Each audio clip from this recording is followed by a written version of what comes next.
Même sous un ciel prometteur, et comme à l'accoutumée, on envoie la buse pour estimer les conditions météo.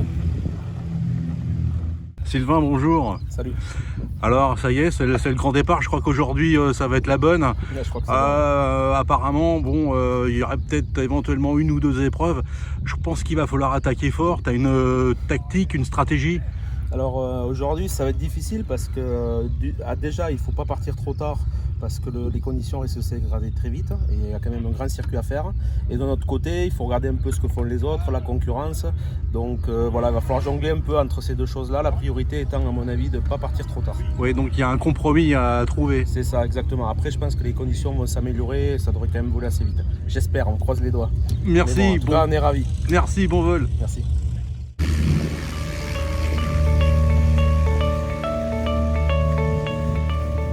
Micheline, ça y est, c'est enfin parti? Oui. Alors, t'es contente? Parce que ça va gagner, enfin. Tu as déjà une stratégie pour marquer beaucoup de points? Non, on fera en fonction de la météo.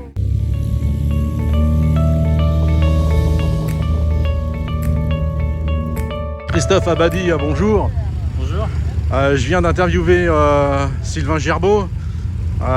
Ce sera la même question pour toi. On est à la 5e épreuve et c'est la première volable.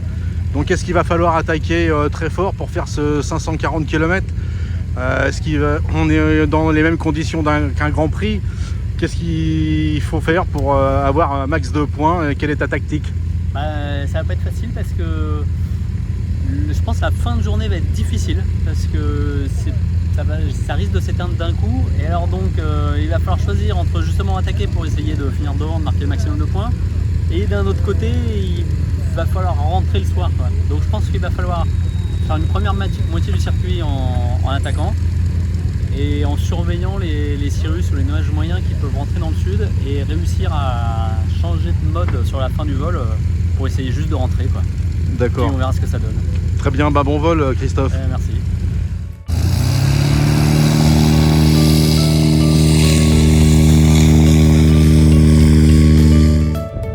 J'indique au dispatcher par un panneau de couleur vert ou rouge s'il peut lancer le décollage sans problème. Vert, aucune difficulté, il lance le décollage. Rouge, il y a un danger potentiel parce qu'un aéronef, que ce soit un planeur courte finale ou un remorqueur, se présente pour l'atterrissage. Dans ce cas-là, le dispatcher prend la décision de lancer ou pas en fonction de la gravité du danger que moi j'estime être là.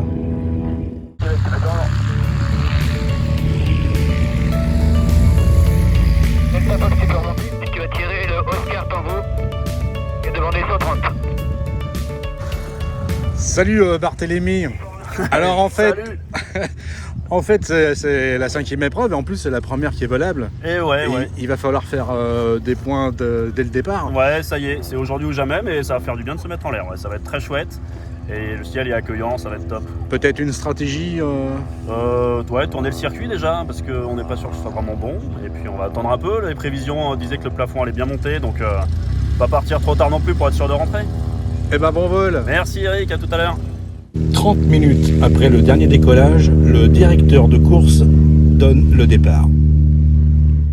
La ligne de départ de la classe 18 mètres est ouverte. La ligne de départ de la classe 18 mètres est ouverte. 1340, unité 340, altitude max de départ 1200 mètres. Bon vol, regardez dehors.